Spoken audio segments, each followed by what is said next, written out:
I can't believe another week has gone by, and it's breaking down security again, and we're back in full strength. Mr. Betcher's back, and Mr. Berlin's here. Yo. Yay! Excellent. All right, so Mr. Betcher, I saw you a couple weeks ago in Meat Life, or Meat Space, or whatever the hip kids call it these days. How was your vacation? IRL. IRL, that's what it is. That's right. How was the vacation? Great. Got a little refreshed. Yeah. There, driving all around the West. Yeah. But visiting Washington and Oregon. You did a little different this time, though. You took 13 people with you and you flew. You didn't just drive it like you normally do. Like the year before, you drove up to Colorado, which, dude. Yes. So I can make it from Austin to Denver in a day. Wow. That's... Yeah. How long of a day? It's a long day, but yeah. What is it, like 18 hours, or is it like 24 hours of driving straight? No idea. What? Denver to Austin? Yeah. A little bit further. Oh my God. Nah, I can't do that. Yeah, because we go past Denver and past Austin. I might have to drive to DEF CON. What? Why? It's 30 hours. I know it's 30 hours, but it's a 3-hour plane ride. Depending on when I have surgery on my knee, they won't let me fly. Why not? Like blood clots and stuff. Oh. So pop an you aspirin. can't fly, but you can drive. Yeah. Just pop an Because they aspirin. can get up and walk around and stuff. Right. Man, that sucks. Hopefully I have somebody to drive with me. Because I don't want to drive that out by myself. Take your mom's. Hell no, she's not going to DEF CON. What? Yeah, but she will go to Vegas to see shows. Yeah, there you go. Not for a week.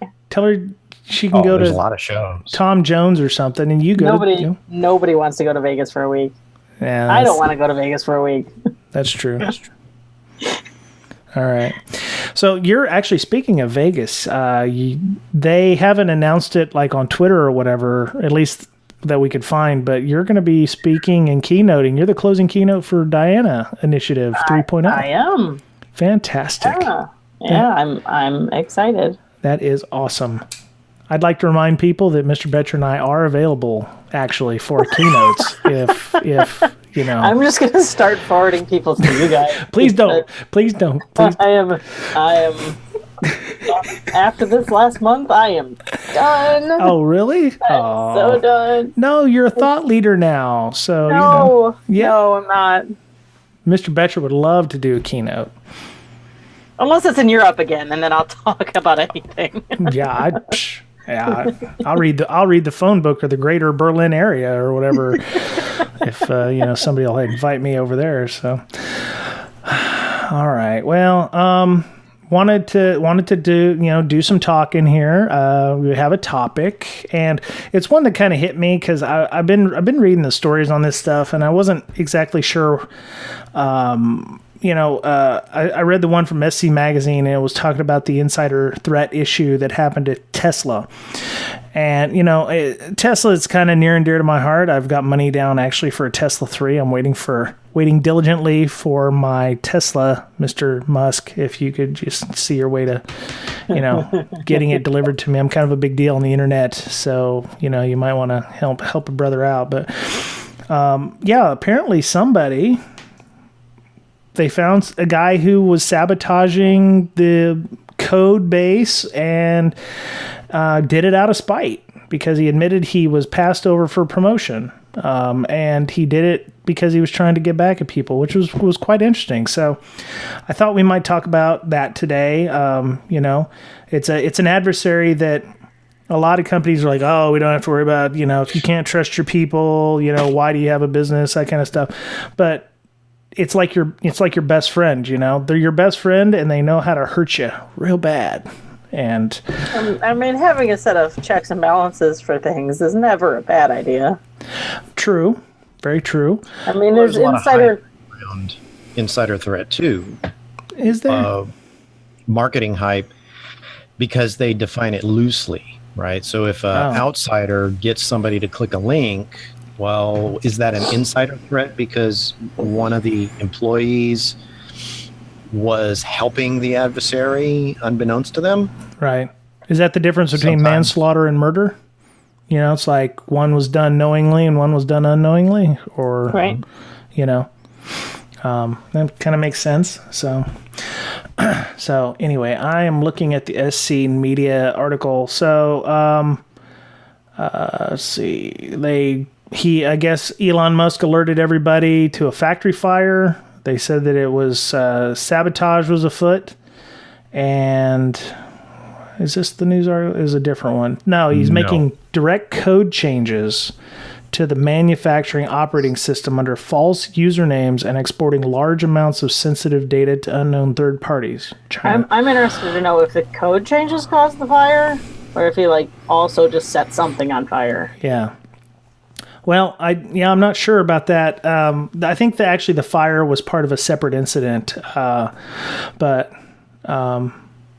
It looks like it wasn't changes to the code in the cars, but changes to the code in the plant, like the machines. Right, the robots that are putting the widgets on together. Because the idea is the idea is they're trying to get 5,000 a week of the Tesla 3s out, and the processes are getting aligned, and they're trying to get that out. So any kind of issue like this is going to hurt the reputation of the company immediately, and it's very fragile at this point. Any of the stock prices are going to go up or down depending on what exactly happened, and people are not going to be happy because they're not getting their Tesla 3s at a certain amount of time. Not saying me, but I've been waiting a long time, so good luck. I appreciate that. So I was looking around and I was trying to find some identifiers, because this is like threat hunting. This is like threat actor stuff, except we don't have a Carbon Black or a Silence or somebody who's going to be looking for this kind of stuff. They're looking for external stuff, whereas we're always on the lookout for both internal and external threats. So.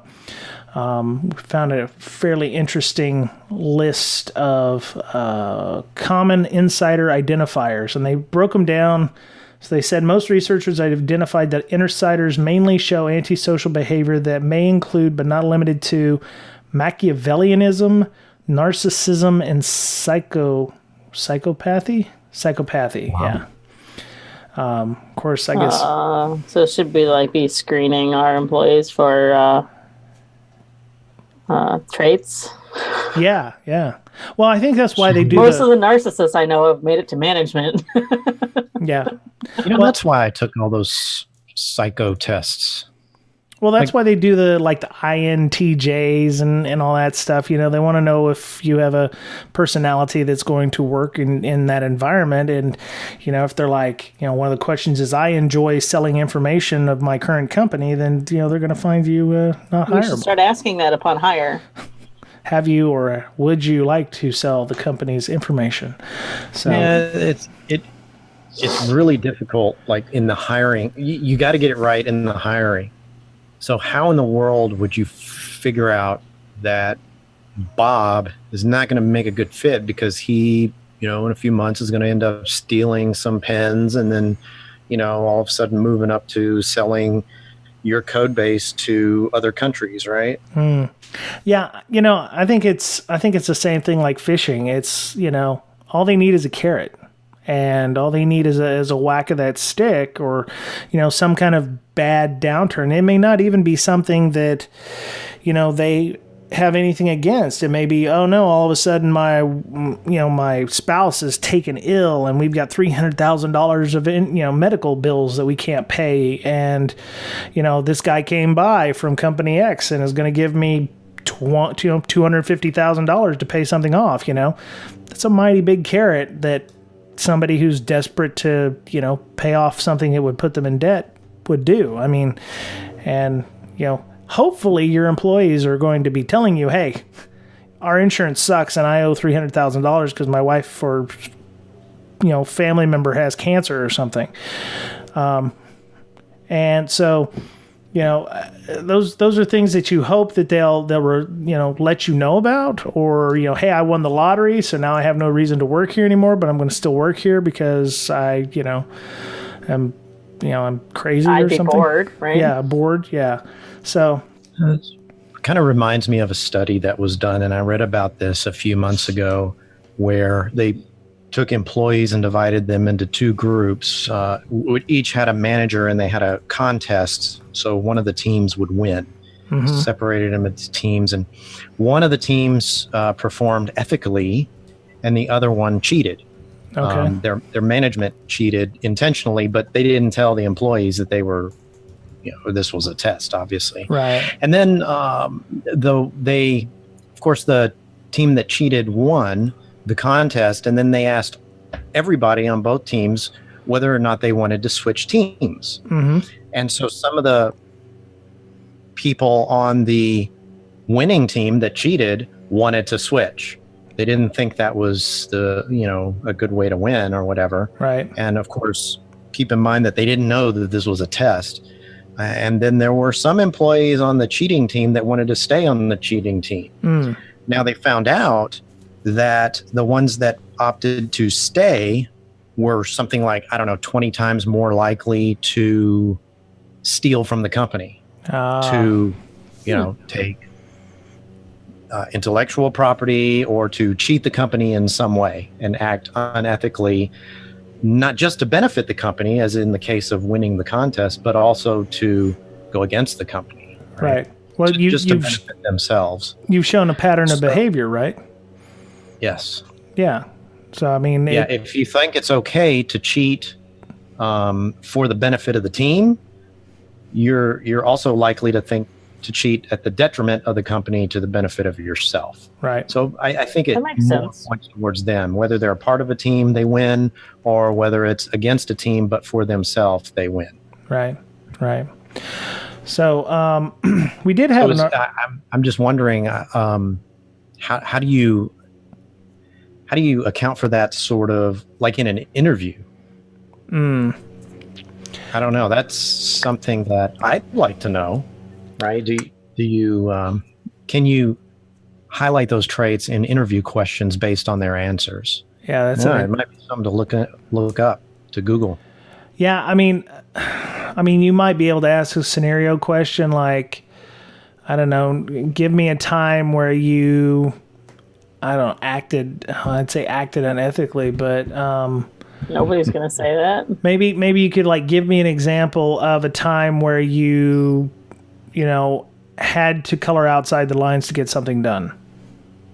Okay. Or and depending on how you phrase it, that's a good way to phrase it. Yeah, Yeah.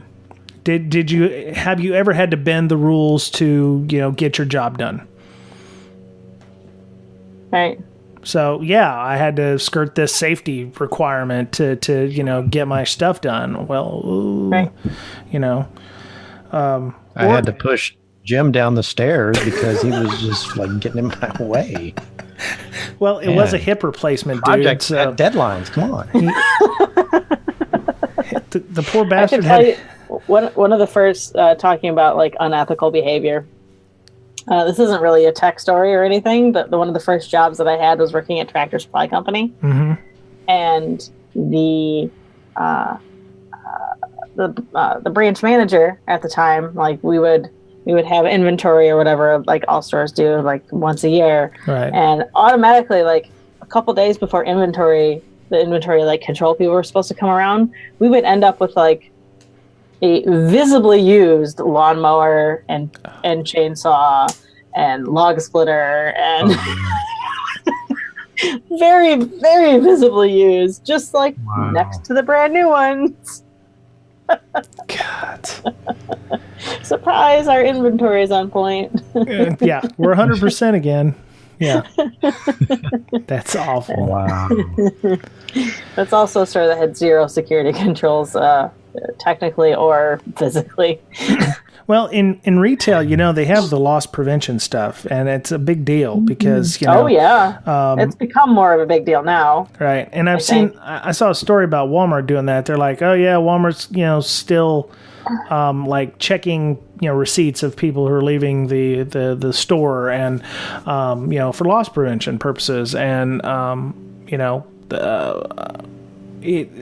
want to make sure that people are buying what they're supposed to be buying, and instead of it just being an employee thing, they're worried about it being all over the, for people outside the organization as well. My mama works at Bass Pro there in Springfield. I'm gonna see her in a couple of weeks when I go on my B-Sides talk, and she can't take cell phones in. They can't. No, they can't take cell phones in. Well, what is it? They've had people fired because they were stealing lures in their lunches, like fishing lures. Yeah, like $10 fishing lures. And found them sandwiched between peanut butter sandwiches, and hiding them. Just trying to get, and I'm like, people are getting fired for $10 lures.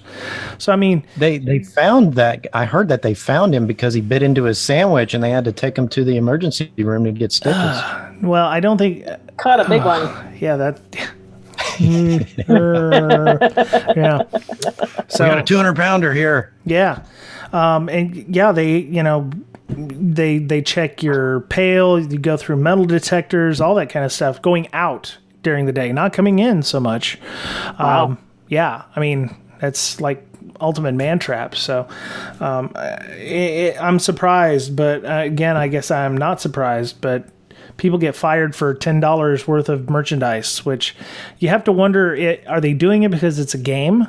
Are they doing it? And I guess that goes back to the Machiavellianism, narcissism, or psychopathy.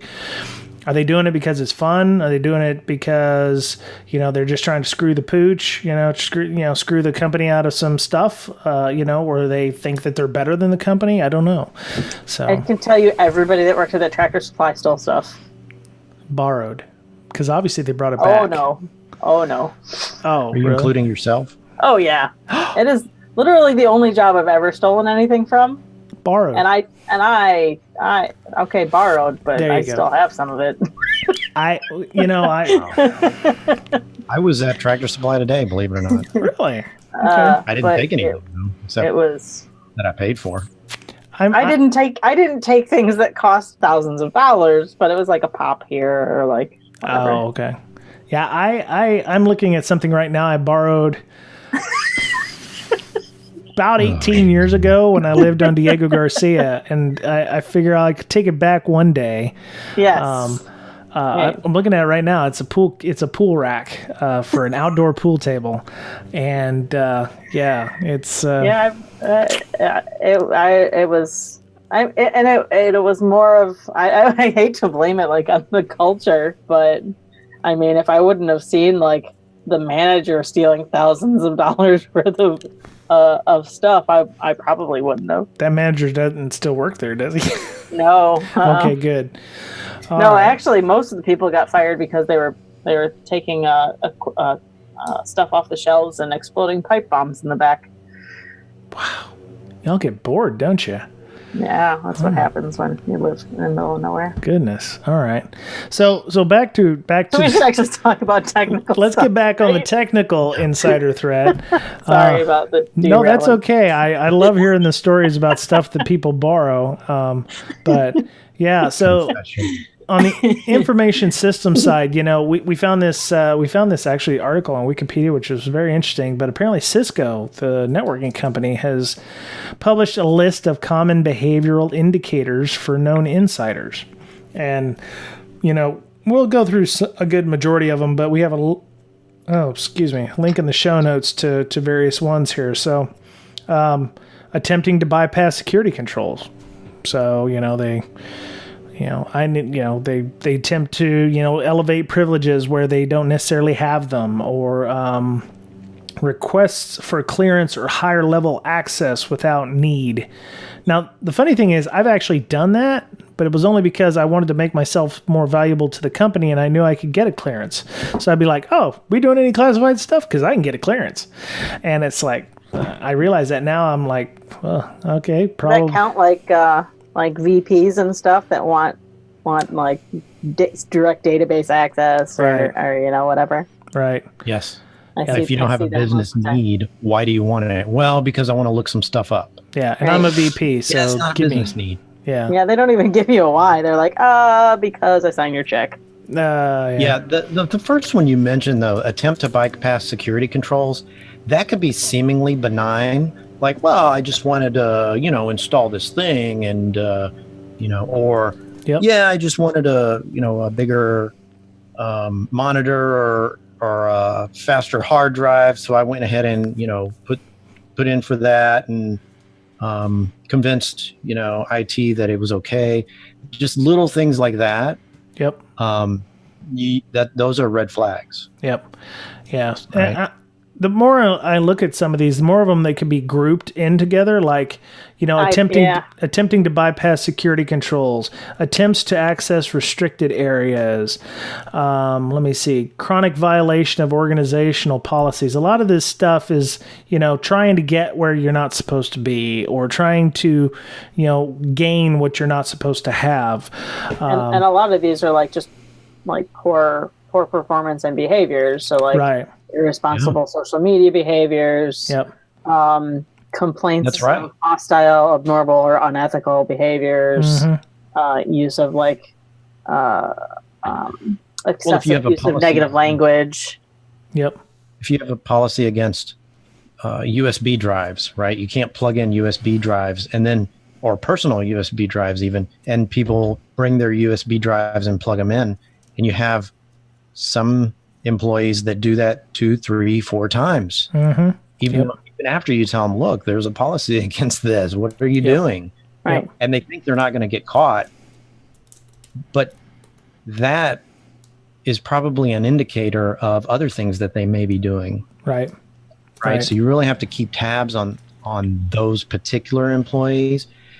May not happen, but what I would do is probably put in a rule to monitor them a little bit more closely than you would a normal employee. Right. I just wonder if I've never actually seen a company have specific plans or thoughts around additional monitoring or anything for insider threats, other than the few cases that I've seen where they're like, oh, well, we got a complaint from this person, or we're like, right. really suspicious of this person, so now go ahead and look into everything that they've been doing. But it's not been like a full plan. Well, the problem is you have to build those behavioral heuristics into your logging system ahead of time. You can't just go, all of a sudden we want to find out how many, you're going to have to run those queries against whatever it is your SIM has, and if you have a system that's old and doesn't do proper logging, you may not get the necessary information you need to be able to detect if Bob has, uploaded a bunch of code to your GitHub, or, has looked at 18,000 customer records and was copying them to his thumb drive or what have you. You see a lot of that with in the healthcare industry with, record systems. They're supposed to do, what is it? It's not attestation, but it's like one of the requirements for EMR is supposed to be able to do audits on everything that somebody has looked at. So every time you look at a record, it logs that somewhere. Every time you open it, it logs that somewhere. Every time you add something to it, it adds that, the logs that somewhere. Everything has to be logged to audit. So if I went in on Tuesday at 4:30 and I said, show me everybody who's looked at everything at 2 p.m., I can get a complete report of that. And if you don't do that, you can have all kinds of issues. But, to this day, we still see, news stories about, somebody accessed 18,000 records, or, somebody in some podunk town is accessing their ex's records, medical records, or, you're still seeing that kind of stuff. So, yeah. I like this one. This is my favorite. Complaints of hostile, abnormal, unethical, or illegal behaviors. Now, you don't know that employee committed hostile, blah, blah, blah behaviors, but they complained about it. Right. Right. And one thing I've noticed is that typically people who complain about a certain activity are guilty of that activity themselves. Deflection. They're trying to deflect away from themselves. Right. Mm-hmm. Right. And so somebody who all of a sudden complains about others, you might want to watch them closely. Another one is living beyond one's means. Like say they put in for a Tesla, something like that. Man. Yes. Yeah. So, one here that one bullet that I'm looking at here, and it says excessive use of printers or scanners. I would argue that somebody printing anything in this day and age, that would be a flag. You shouldn't be printing anything. I came in, from the military wise, every time you copy anything, that's twice the stuff that you've got to classify. And yeah, I mean, if you print a secret document, that's 2 secret documents you have now. You don't have one, you have 2. So, I would restrict the use of printers or scanners, especially, to only those necessary personnel that need them. I would almost argue that nowadays it'd be like, yeah, the VP wants a printer. Get him his own damn printer. Don't have a networked printer because, as we know, tons of stuff out there runs, you can get a shell on a printer, get him a printer, hook it up to the USB port. Don't allow it to be wirelessly networked or Ethernet networked. There's no reason it'd be shared by anybody. Lock that down in the GPO in your Windows to make sure that somebody can't share it out as a printer on the network. Same thing with scanners. There's no reason to scan that stuff. Isn't. Like you brought up hospitals before. I mean, hospitals definitely still print a lot. Well, they shouldn't be, and they still scan a lot. I know in some industries that's a necessary evil. I get that. And like legal's another one. Yeah, I don't get that, man. Government. I don't get that. But we're talking excessive use of printers, so that probably means they're using it for personal use. Right. Or personal items they're printing out, and that again with the study that I mentioned earlier is an indicator, right, of them doing or that activity leading to more. Mm-hmm. Yeah, the printer stuff, petty crime. The petty crime, leads to, and getting away with it leads to bigger and bigger crime. Right. So the whole idea with the printer stuff and staying after hours. One of the points in there was anomalies in work hours. So all of a sudden, somebody's starting to work late and, printing a bunch of stuff or scanning a bunch of stuff, which, if your printers are set up correctly, it should be exactly the same. Hey, Bob printed this at X time. Why is Bob printing something at 8:30 in the evening?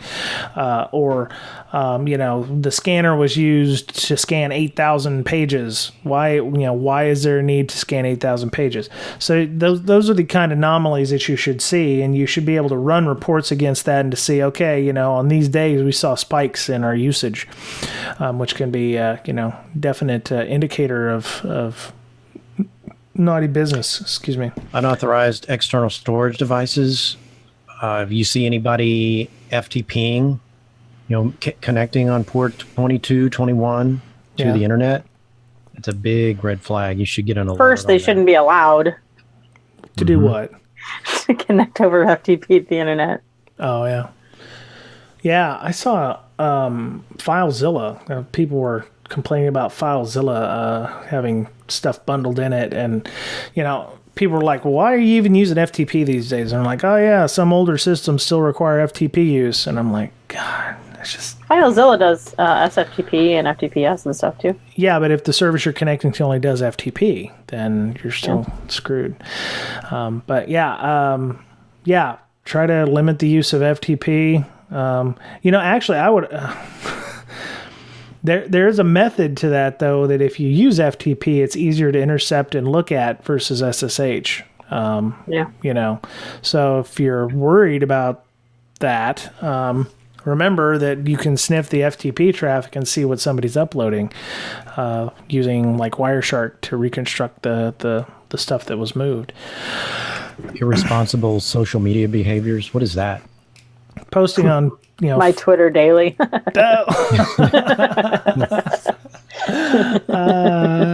It could be excessive Twitter or Facebook. It could be, finding out that they're posting on sites that are, white nationalists or, something like that, racially motivated websites, things that are against, the corporate policies for equal opportunity or what have you. So, decline in work performance. That like kind of means, somebody's about to burn it down, right? Right. Well, could be a ton of different things, but some of this stuff, not only is it just, insider threat stuff, a lot of this is also espionage type stuff, with the, the use of the printers or the scanners or unapproved software installations, which, I have thoughts about that one, but that's just me. Visible disgruntlement towards employees or employers or coworkers. The living beyond your means, that's usually a good indicator that, they've been, given additional monies and they're getting it from somewhere. So, I mean, it's important to look for insider threats because, like I said, they know where your crown jewels are more easily than even the bad guys are in many cases. So, and they know how to hurt you in not other ways than just, stealing all your data and burning it down. So, and there's also the, what do you call it? Time bombs. Like after they leave, maybe a network administrator, system administrator, might leave something that'll go off in 6 months or a year. Yeah. Well, I mean, perhaps all the files, things like that. All right. Well, let's talk about that. How would you find those things conceivably? Would you want to look at their footprint for the last 2 weeks of systems they've accessed or accounts they've used? Or, I mean, assuming you're logging everything properly, that shouldn't be too difficult. But again, I'm assuming you're logging everything correctly. Yeah, it would be tough to find if they knew what they were doing. Right. Certainly. Now, DevOps would get rid of that, right? In some cases. I can't believe you use that word here. What? DevOps. I don't know. At least a system of checks and balances built in. Yeah. Okay. Yeah. So I was talking to my carpool friend about separation of duties, and he seems to think I got the definition wrong. My whole thing was that job rotation and separation of duties was only for people, but he suggested that it could be machine and people together. I think it could be both. Really? How so? Mm-hmm. Like when I tell people separation of roles, I also think like you shouldn't be logging in and doing all of your work with an admin account. Okay. Like if you're domain admin, you don't want to log onto your box and do your daily work as that. Right. So that's technically a separation of role because then you have two role accounts. You have your DA account that you only use when you're supposed to, and then your normal account. Right. And then you can have like jump boxes, which are kind of a separation, like a role separation type thing, because then you have the one thing that you're accessing everything from. Would you want to use something like escrow accounts or I don't know what's that thing called? Does it CyberArk, where you can check out credentials and use them, and then I love that. Is that what it is? They don't sponsor the show. I don't know if they ever will. I don't even know. I wasn't even sure if that's what CyberArk was, but I've seen somebody use one of those things where you like actually have to check out like DA accounts and for like a SQL admin account, all that kind of stuff. You actually have to check it out and somebody gets an email and somebody signs off on it. Right. Yeah. You get an email. Somebody gets an email saying, "Okay, Bob checked out the DA account for the next 45 minutes, right, or whatever." So, I mean, that's a nice way of limiting that insider threat. It goes into change tracking and control and all that kind of stuff, which is super helpful. Right. Okay. Depends on how valuable your intellectual property is. Mm-hmm. That's a really good control. Yeah. Right. Definitely. Yeah. Cool. All right. Well, I don't have anything else, I don't think. Does anybody else have any last minute thoughts on insider threats? I just think even if you don't have a full plan on what all of these, right? If you don't have a full plan on, if people are violating policies or, posting shit to Twitter or whatever. Right. I've seen too many places just rely on one person to do too much stuff, and then not only worry that they're going to be an insider threat if they're going to leave or get fired or whatever, but they also have all the other fallout from that one person knowing everything. So not only will you not be able to find out if they're an insider threat or have done anything in the end, you wouldn't be able to fix it either. Right. Yeah, putting too much on one person's shoulders, especially in like the smaller businesses. It's just like one or two people. Is that a trust thing? Do we worry about, with like you said, with the one or two people thing, you kind of are supposed to trust people. So if you trust them too much, and I mean, obviously I've had people say, if we can't trust our people, then why do we even have a company? Because, that's their way of explaining away the insider threat controls in place. You do trust them, but if they start exhibiting these behaviors, and they're in the show notes, by the way, so check them out. Right. That's when you need to sort of keep an eye on them. Keep it extra. You should always have audits. It shouldn't just be when they're being weird. True. You should always have audits. That's true. So yeah, doing audits, using, credential type checkout systems, or don't try to roll your own on that. I think it'd probably be a nightmare, but they do have systems out there like that. Two-factor auth, I guess, if somebody was able to gain access to your account, having second factor would reduce the chances of them using unauthorized accounts. Third-party pen tests. Additional pen tests, right? Pen testing. Yeah, and they do list some examples of insiders like Bradley Manning, Edward Snowden. Right. Yeah. Robert Hansen. That's examples. That's a bit older. If you want to learn more about what to do with that, what Amanda mentioned, the one person who knows everything, right? What do you do if they decide to move on? You can read the Phoenix Project. Gives a great example of what to do. Right. Cool. All right. So that was it. I guess we're gonna finish up this week with a little discussion of where we're gonna be at in the upcoming weeks. We also got some swag. So thanks to Ms. Berlin, we've got our new logo on some stickers, and so we're gonna be. And can I tell them what else we have it on? Or should we save it for a surprise for DerbyCon? Maybe. Like the 10 pounds of stuff that I spent a lot of money on. Shirts? Yeah. No. We'll tell you later. Okay. All right. Yeah, it's going to be cool. So if you're coming to DerbyCon, we got some stuff and things. And we're going to have to try to figure out some way of getting people who don't go to cons our stuff too. So if anybody has any thoughts or ideas or suggestions on how to do that, please let us know. So I mean, I can just start putting them in envelopes. It's only a cheap stamp. You got children, so yeah, you could probably, lick stamps and have them lick some stamps for you. Here, son, just stand here with you. Sticky stamp. Do you lick stamps anymore? I don't know. I haven't mailed anything in forever, so. The last stamps I got were stickers. I think I still have my forever stamps. But you have to lick the envelope. 2010, so. Huh. Well, just have your kids stand there with their tongues open, and if they need them, then you just gotta, just drop the. I don't know. I don't mail things, seriously. I don't even. It's been forever since I've mailed something. I really can't remember when. I've had my forever stamps forever, so Yeah. I think when they were first issued. So, we've got some stickers. If you are interested in those, go ahead and check that out over on our Twitter at BrakeSec. You can find that out. Scratch and sniff. God, I hope not. Yes. Okay. It smelled like the other picture I posted to Slack. Okay.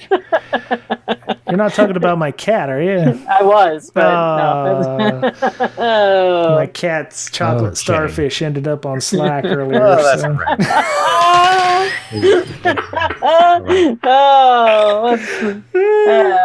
Oh Okay. my goodness. Okay, all right, we're done for the day. And that's a wrap. And Miss Berlin, where are you going to be in the next couple of weeks?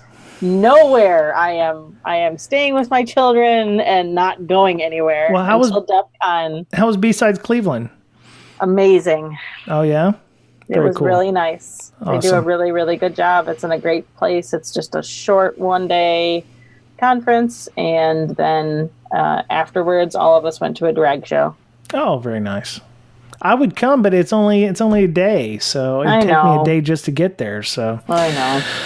It's a nice conference for local people, though. Yeah. I met a lot of nice people. Cool. Mr. Betcher, did you get to go to LastCon this week? No. Oh, well, all right then. The vacation thing. Right. Okay. You're still mellow from the vacation. I get it. Okay. Maybe you and, speaking of which, where you and Mr. Goff, breaking down incident response. How, who's going to be talking this month? No idea. You just go on vacation, just throw it all up in the air, don't you? That's what vacations are for, right? Just forget they are. I guess. Yeah, they are. All right. Oh. All right. Well, in a couple of weeks, I'm going to be in B-Sides Springfield. Sadly, Springfield, Missouri, and near my hometown. My mom is going to be there to listen to me speak at my, they call it the first talk of the day. People are saying it's a keynote, but I don't know. So, yeah, we're... Are you nervous? A little bit, maybe. Lot, actually. You'll do amazing. Will I? Don't you? Will I? We believe in you. It's 50 minutes and I have 300 slides. Is that too many? Yeah, a little bit. Oh, well, maybe I should reduce scope or something. To like 250 or something. 250? Right. Okay, Yeah. 250. Right on. Cool. Talk really fast. All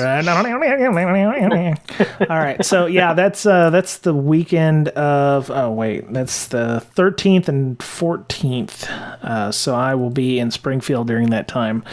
I'll have stickers. So if you're B-Side Springfield, you can get some of our stickers for free. Yeah, that's it. And I won't be speaking anymore of that after that. So there you go. Anyway, so Ms. Berlin, if people wanted to ask you about B-Sides Cleveland or the Diana Initiative that you're going to be speaking at in Vegas or DEF CON when you're going to be Hacker Summer Camp, how do they get a hold of you? On Twitter or our wonderful Slack channel that we keep on adding a lot of people to at InfoSystir, INFOSYSTIR. Sweet. Mr. Betcher, how would people get a hold of you if they wanted to discuss your vacation or breaking down incident response or LogMD or anything? DM on Twitter. Hit me up. Okay. At BetcherPound. Okay. Very nice. Very nice. So I've already given you the show's Twitter at BrakeSec. You can follow me at Brian Brake, BryanBrake. If you're one of the 3 people that tweeted today after seeing Miss Berlin post a sticker, welcome to the podcast. It is, in fact, BRAKEING, security. It is spelled correctly. It's a pun. Yes, it's play on words. It's a pun. It is.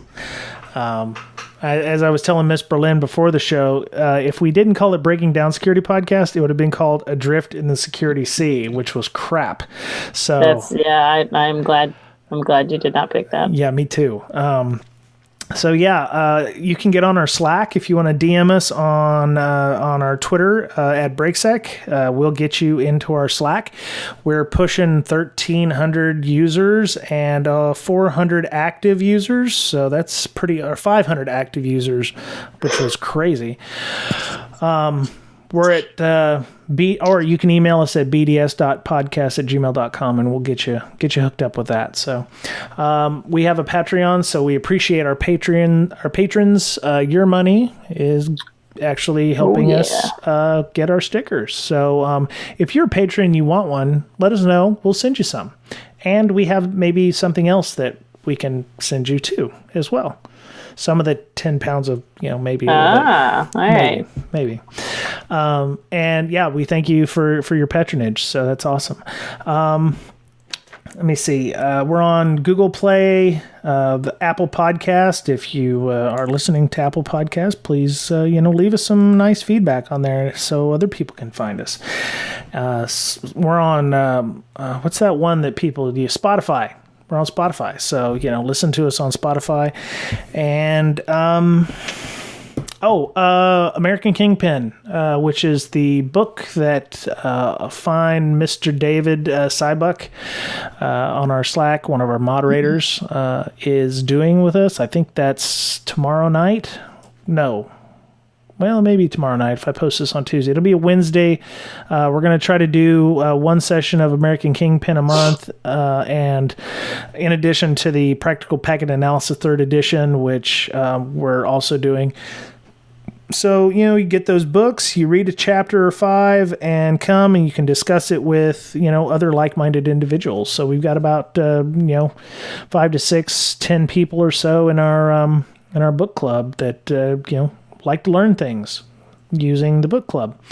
So, get on. We also rebooted our CTF club. We're going to be doing some Hack the Box machines.